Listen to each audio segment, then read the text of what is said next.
बेटे बहू के अत्याचार से परेशान चंदा जी को आज घर छोड़कर जाना पड़ा।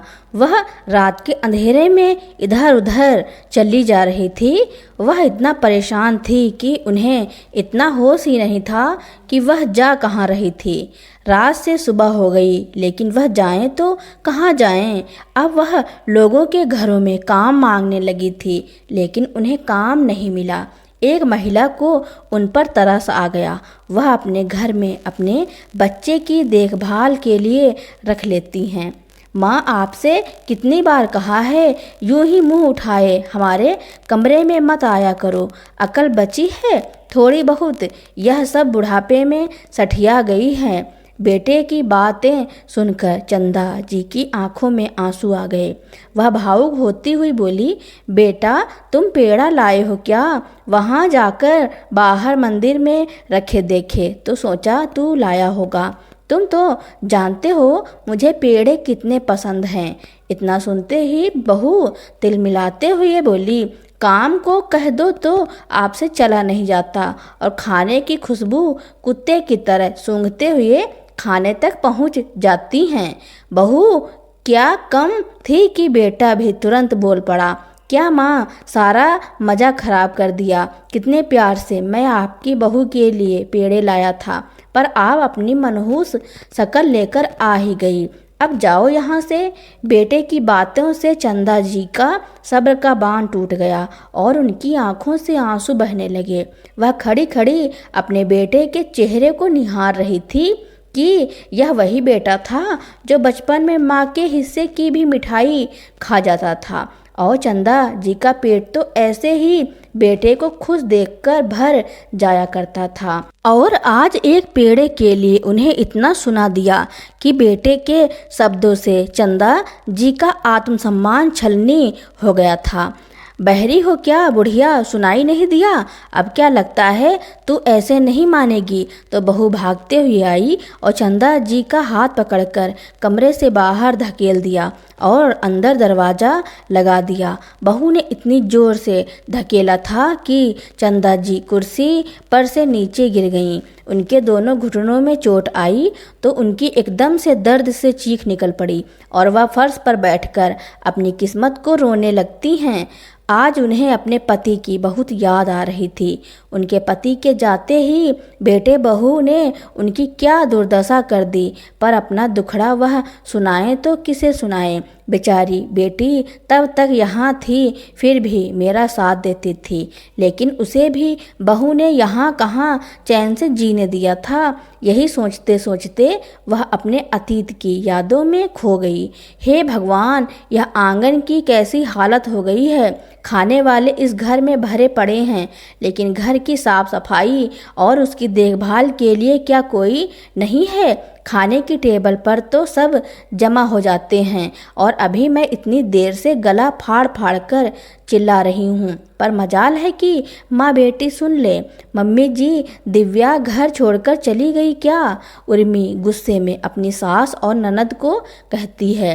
उर्मी की सास चंदा जी, जो अपनी कमर के दर्द से परेशान रहती हैं, किसी तरह झुकी हुई बाहर आईं और बोली, क्या हुआ बहू, सारे घर के काम तो हो गए हैं? उर्मी चिल्लाते हुए बोली, काम हुआ है? यह देखिए आंगन में कितने पत्ते हैं। आप दोनों माँ बेटी पूरे दिन करती क्या हैं? बस पेट भर खा लो और कमरे में जाकर मेरी शिकायत करती होगी और क्या। यहाँ कोई झाड़ू नहीं लगा सकता? तभी दिव्या रसोई से बाहर आई और बोली, भाभी सुबह ही आंगन में झाड़ू लगा दिया था। अब पतझड़ का मौसम है तो पत्ते तो गिरेंगे ही। उर्मी दिव्या के बाल पकड़ते हुए बोली, तुम्हारी बहुत जुबान चलने लगी है। एक बार खाना खा लेती हो तो क्या दोबारा नहीं खाती? तो एक बार झाड़ू लग गया तो क्या दोबारा नहीं लग सकता?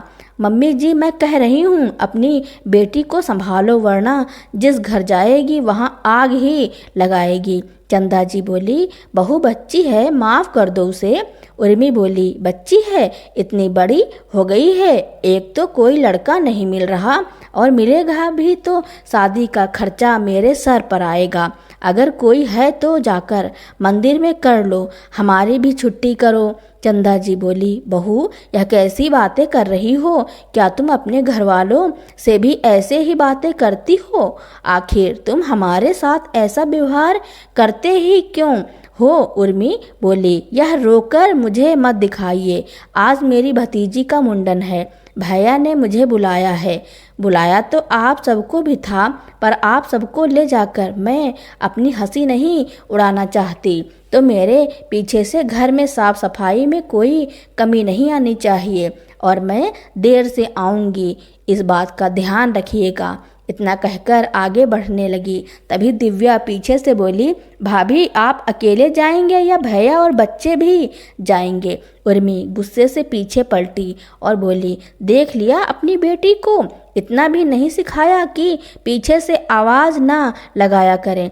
अरे मैं अगर जा रही हूँ तो क्या वह सब नहीं जाएंगे? तुम्हारे भैया ऑफिस से ही बच्चों को लेकर मेरे मायके आ जाएंगे। दिन की सब्जी रखी है तो बस रोटी बनाना, कुछ और बनाने की ज़रूरत नहीं है। इतना कहकर वह निकल गई। उर्मी के जाते ही दिव्या चंदा जी से बोली, क्या माँ आप भी ना भाभी को कुछ कहती ही नहीं हैं, न भैया को कहती हैं? उनके मायके में हमेशा कुछ न कुछ होता रहता है और उनको तो जाने का बस बहाना चाहिए, और घर का सारा काम हमारे सर पर छोड़ देती हैं। वह अपने माँ बाप से कैसे जी जी करके बात करती है और हमारे साथ नौकरों जैसा व्यवहार, आखिर क्यों? चंदा जी बोली, जाने दे उसे, उसके जाने से तुम्हें क्यों परेशानी हो रही? अच्छा तो है, घर में थोड़ी शांति बने रहेगी, और तुम्हें कौन सा काम करना पड़ता है? दाल सब्जी तो मैं बना देती हूँ, बस तुम्हें रोटी बनानी पड़ती है। दिव्या बोली, फिर भी भाभी का हर दूसरे तीसरे महीने में मायके आना जाना होता है, इसलिए तो वह हमें अपना नहीं समझती। अरे मायके से छूटेगी तभी तो ससुराल वालों से रिश्ता निभाएगी, ना जाने क्यों वह हमारे साथ ऐसा व्यवहार करती है।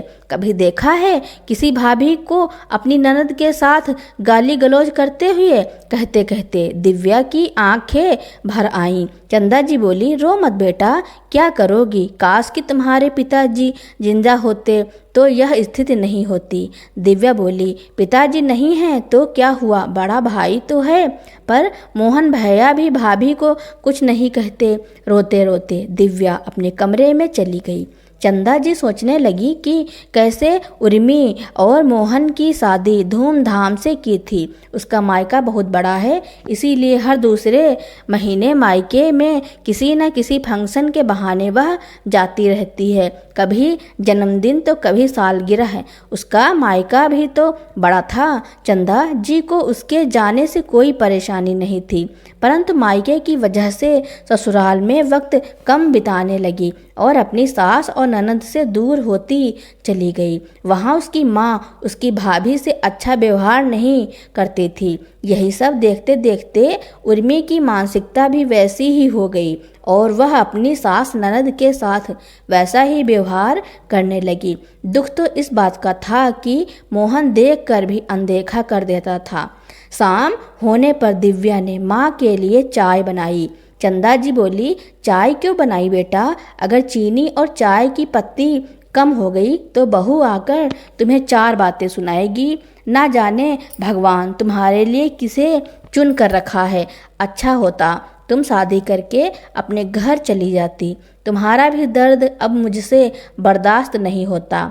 दिव्या बोली, माँ आप बहुत सीधी हैं। पड़ोस की जानवी की भाभी को उसकी माँ मायके जाने नहीं देती है, इसलिए देखो वह उसके परिवार की होकर रह गई। अगर आपने शुरुआत में थोड़ी सी सख्ती की होती तो शायद भाभी कुछ और होती।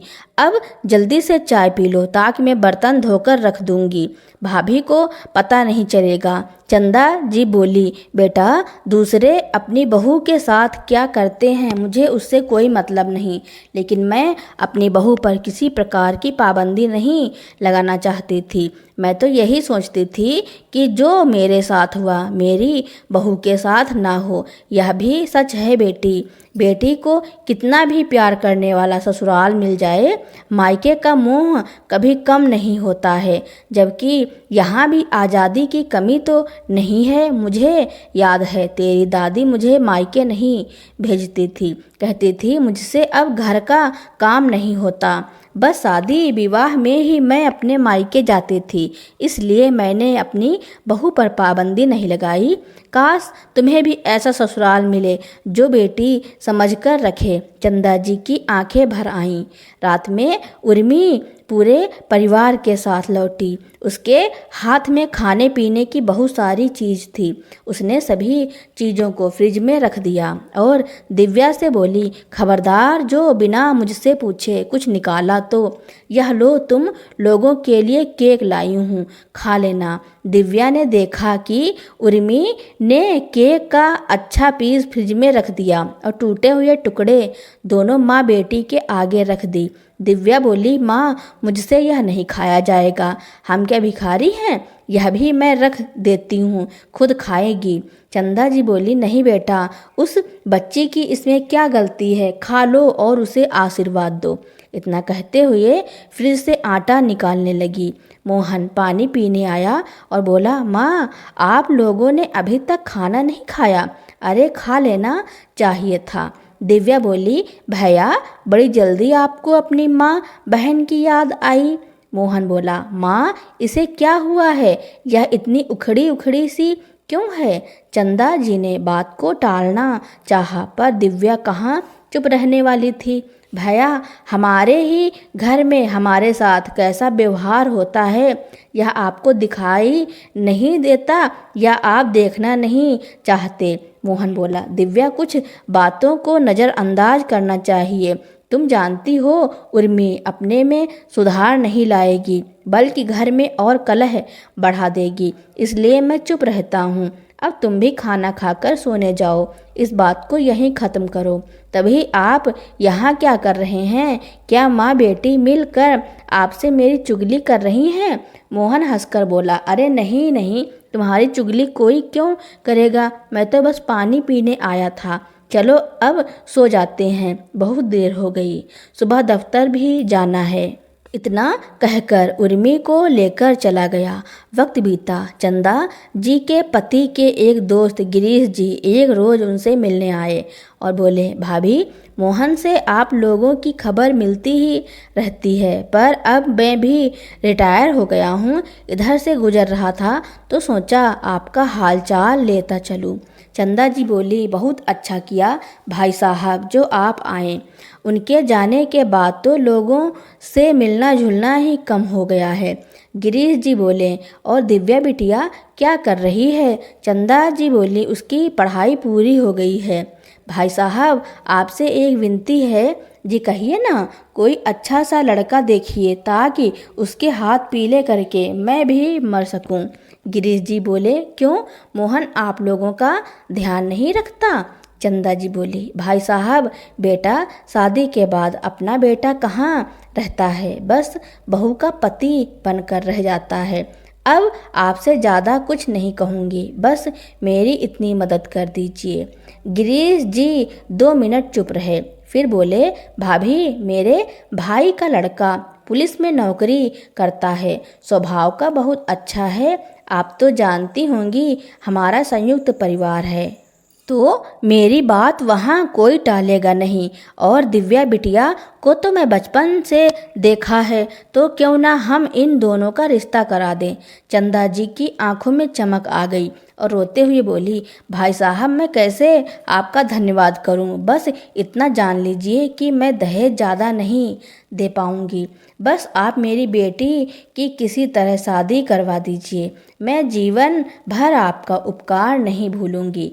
गिरीश जी ने भरोसा दिलाया और फिर आने का कहकर चले गए। शाम में जब मोहन दफ्तर से आया चंदा जी ने कहा, बेटा मोहन, मैं तुम्हारी बहन की शादी एक अच्छे परिवार में तय कर दी है। जितना हो सके तुमसे तैयारी कर लो। उर्मी बोली, अरे ऐसे तय कर दिया और हम कहाँ से खर्च करेंगे? हमारे पास तो पैसे भी नहीं हैं। बेहतर होगा आप अपनी बेटी की शादी किसी मंदिर में कर दीजिए।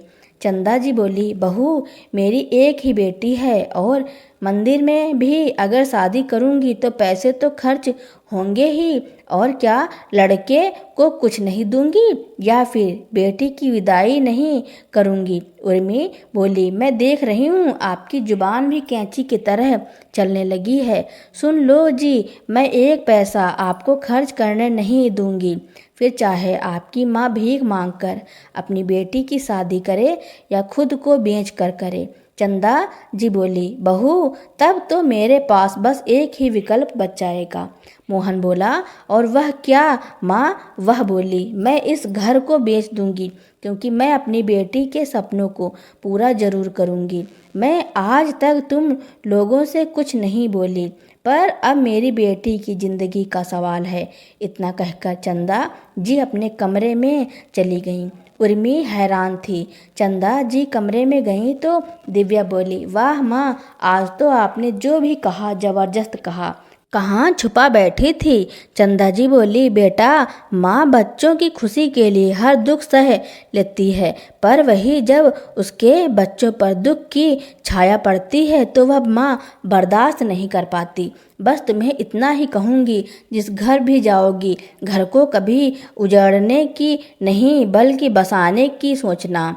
उसके लिए तुम्हें अगर थोड़ा बहुत बर्दाश्त भी करना पड़े तो करना, पर अपने स्वाभिमान के साथ समझौता कभी मत करना। उर्मी गुस्से में पागल हो रही थी। मोहन ने समझाया, तुम समझ नहीं रही हो, कुछ पैसे बचाने के लिए अपने लाखों की संपत्ति तुम गंवा दोगी। तुम माँ को जानती नहीं हो, जो शांत रहता है उसके अंदर ज्वालामुखी पनपता है। बेहतर होगा मुझे दिव्या की शादी ढंग से करने दो। वैसे भी कौन सा मेरे पैसे लगेंगे? पिताजी ने जो उसकी शादी के लिए जमा किया था उन्हीं पैसों से उसकी शादी हो जाएगी। उर्मी तो मानो जल भुनकर राख हुई जा रही थी। वक्त बीता, धूमधाम से दिव्या की शादी हुई। जब वह विदा होने लगी तो अपनी माँ से लिपट कर बहुत रोई और बोली, माँ मैं चली जाऊंगी तो आप अकेली हो जाएंगी। कौन आपका ख्याल रखेगा? कौन आपसे बात करेगा? आप भी मेरे साथ चलो ना। चंदा जी मुस्कुराने लगी और बोली, कोई माँ अपनी बेटी के साथ जा सकती है जो मैं चलूँ? बस तुम अपना घर बसाओ और वक्त मिले तो मुझसे मिलने आती रहना, लेकिन पहली प्राथमिकता अपने ससुराल और पति को देना। बेटी के जाते ही चंदा जी की हालत बद से बदतर होने लगी। उर्मी अपने गुस्से को दिन रात उन पर निकालती थी। एक दिन बोली, बुढ़िया पूरे दिन खाती सोती रहती हो और यह क्या, इस कमरे की हालत क्या करके रखी है? अब इस कमरे को तुम खाली करो। अब तो तुम्हारी बेटी भी नहीं है और तुम्हारी इस घर में कोई जगह नहीं है। यह कमरा मेरे बच्चों के खेलने का कमरा बनेगा। इतना कहकर उर्मी ने चंदा जी का हाथ पकड़कर घर से बाहर की ओर ढकेल दिया था। चंदा जी ने बहू से बहुत मिन्नत की, पर उसने घर का दरवाज़ा बंद कर दिया। बेचारी चंदा जी बहुत देर तक बहू बेटे से दरवाज़ा खुलवाने की गुहार लगाती रहीं, लेकिन किसी ने उनकी एक न सुनी। तो बेचारी चंदा जी अपना सामान उठाकर वहाँ से चली गईं और 2-3 घरों में जाकर काम तलाशने की कोशिश की, पर सबने इनकार कर दिया। एक हफ्ते तक मंदिर में ही बैठी रहीं। जो कुछ वहाँ प्रसाद वगैरह चढ़ता उसी से खाकर अपना पेट भर लेती, लेकिन कब तक मंदिर के प्रसाद से गुजारा करती। तो फिर एक बार हिम्मत करके काम करने के लिए कई घरों में पहुंची। उनमें से किसी एकता नाम की लड़की ने उन पर तरस खाकर अपने घर में आया का काम दे दिया। चंदा जी उसके घर का काम संभालने लगी थी। उसकी एक 3 साल की बेटी थी। चंदा जी काम के साथ साथ उसका भी ध्यान रखती थी। तो उस बच्ची के साथ उनका भी मन बहल जाता था। आज एकता की बेटी का जन्मदिन था। सब खाने का इंतजाम चंदा जी ही देख रही थी। पूरा घर बच्चों और बड़े लोगों से खचाखच भरा हुआ था। सभी लोग अच्छे घर परिवार से लग रहे थे, तो चंदा जी सबके बीच खुद को थोड़ा लज्जित महसूस कर रही थी। लेकिन कहते हैं ना, कहीं भी चले जाओ, बदकिस्मती कभी कहीं साथ नहीं छोड़ती। ऐसा ही चंदा जी के साथ भी हुआ, क्योंकि जहाँ वह काम करती थी एकता और उनकी बहू सहेलियाँ थीं, तो पार्टी में उर्मी और मोहन भी मौजूद हैं। इन्होंने चंदा जी की तरफ एक बार भी नज़र उठाकर नहीं देखा। चंदा जी सबको खाना ला ला कर दे रही थी कि तभी उनका पैर लड़खड़ाया और पानी का गिलास उनकी बहू के कपड़ों पर जा गिरा। चंदा जी अपनी बहू से अनजानों की तरह बात करते हुए बोली, माफ़ करना बेटा, गलती से हो गया। बुढ़िया दिखाई नहीं देता, मेरी साड़ी खराब कर दी। इतना कहते हुए उर्मी ने एक जोर का तमाचा चंदा जी के गाल पर मारना चाहा कि तभी किसी ने पीछे से आकर उसका हाथ थाम लिया और एक जोर का तमाचा उर्मी के गाल पर पड़ा। दोनों ने जैसे ही नज़रें उठाकर देखा तो उर्मी और मोहन के होश ही उड़ गए, क्योंकि यह चंदा जी की बेटी और दामाद थे। क्योंकि एकता के पति चंदा जी का दामाद एक ही विभाग में काम करते थे और अच्छे दोस्त थे, लेकिन यह बात एकता को भी नहीं पता थी। एक ही थप्पड़ की गूंज से पूरा घर शांत हो चुका था। हिम्मत कैसे हुई तुम्हारी माँ को थप्पड़ मारने की? तो मोहन बोला, अरे दिव्या, तुम यहाँ? दिव्या बोली, आप तो रहने दीजिए, आप चुपचाप चूड़ी पहनकर अपने घर में बैठ जाइए, वहीं आपको शोभा देता है। आपकी माँ बहन के साथ बुरा व्यवहार हो रहा और आप चुपचाप आंख बंद करे रहते हैं। आप तो भाई के नाम पर कलंक है। तेरी हिम्मत कैसे हुई मेरे पति के बारे में उल्टा सीधा बोलने की? माँ को बाद में संभाल, पहले अपनी उस बुढ़िया सास को तो संभाल ले। तभी दिव्या ने एक और जोर का थप्पड़ उर्मी को लगाया और बोली, खबरदार जो मेरी सास का नाम लिया। और अरे, तुम जैसी औरत तो उनके पैर की धूल के बराबर भी नहीं है। मोहन गुस्से में बोला, दिव्या, क्या तुम भूल रही हो यह तुम्हारी भाभी हैं? तुम्हारी हिम्मत कैसे हुई बार बार इस पर हाथ उठाने की? चंदा जी के सब्र का बांध टूट पड़ा। उन्होंने जोर का थप्पड़ अपने बेटे को लगाया और बोली, बेशरम, आज तुझे अपनी पत्नी का ओहदा दिख रहा है? उस वक्त तू कहाँ था जब तुम्हारी बीबी तुम्हारी माँ और बहन के साथ बुरा व्यवहार करती थी? और आज जो तुम अपनी बहन के साथ व्यवहार कर रहे हो, क्या वह सही है? दिव्या बोली, रहने दो माँ, मैं कह रही हूँ आप हमारे साथ चलो। मेरा ससुराल बहुत अच्छा है, वहाँ इतने लोग रहते हैं, आप रह लोगी तो क्या दिक्कत होगा? क्यों जी? दिव्या ने अपने पति से पूछा। दिव्या का पति बोला, हाँ माँ जी, आप हमारे साथ चलिए, हमें कोई परेशानी नहीं होगी। अरे, एक माँ की जगह मुझे दो माँ का प्यार मिल जाएगा। उर्मी बोली, हाँ हाँ, ले जाओ इस बोझ को। दिव्या गुस्से में बोली, खबरदार अगर मेरी माँ को बोझ कहा तो जिन्हें आप दो कौड़ी की नौकरानी समझ रही हैं, उनकी हैसियत के बारे में सुनोगे तो तुम दोनों के होश उड़ जाएंगे। आज वह कोई नौकरानी नहीं है, बल्कि करोड़ों की मालकिन है। चंदा जी आश्चर्य से बेटी का मुंह देखने लगी और सोचने लगी कि बेटी झूठ क्यों बोल रही है। तभी अचानक दिव्या के पति ने अपने जेब से कुछ कागजात निकाले और मोहन के हाथ में रख दिए। उर्मी जैसे ही उन कागजों को पढ़ते ही उसकी आंखें फटी की फटी रह गई, क्योंकि चंदा जी के पति ने एक प्लाट खरीदा था जो आज उस पर हाईवे बनने जा रहा था।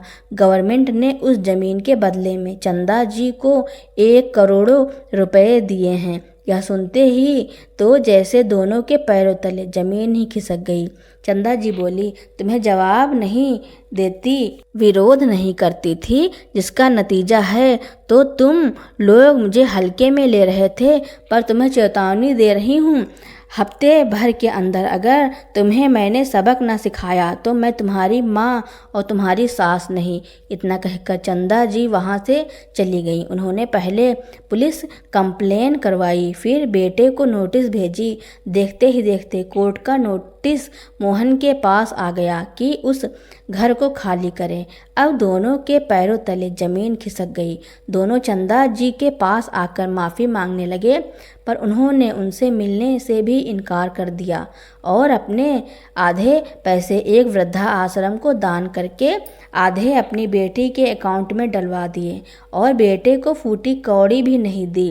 अब बेटे बहू दर दर की ठोकरें खाते फिर रहे हैं। उन्हें अपने किए पर बहुत पछतावा हो रहा था। काश कि उन्होंने ऐसा व्यवहार ना किया होता तो आज भी वह करोड़ों के मालिक होते। चंदा जी ने उन्हें माफ़ नहीं किया और वह अपनी बेटी के साथ ही रहने लगी। तो दोस्तों, चंदा जी की बेटी ने अपनी माँ के लिए जो किया उसके बारे में आपका क्या कहना है और यह कहानी आपको कैसी लगी कमेंट में ज़रूर लिखना।